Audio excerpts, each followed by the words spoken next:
Hey guys, in this tutorial, I'm going to show you how to use Midjourney for free. So go ahead and type Midjourney into Google and go to this link that says to sign in with Discord.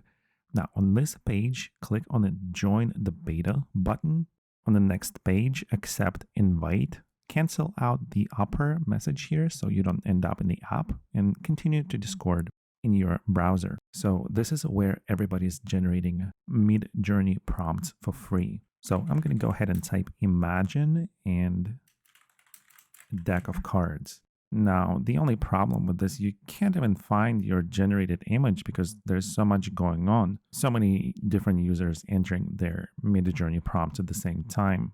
I can't even find the results of the prompt I just typed. So one thing you can do is invite the Discord bot to your own private server. Go to create a new server button, choose create my own option for me and my friends, and give your server a good name, Burgers 10, for example.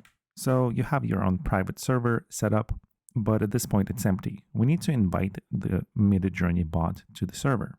Go right back to the official Midjourney channel like newbies-21. Now click on the green Midjourney bot username, then click add to server. Here at the bottom in the drop down, select your server name, Burgers 10, authorize, and now all you have to do is go back to your Burgers 10 server. You'll notice Midjourney bot entering your chat room and appearing in the upper right corner. And at this point, you can generate your own Midjourney prompts for free in the privacy of your own Discord server. The free version might be limited, but it's better than nothing.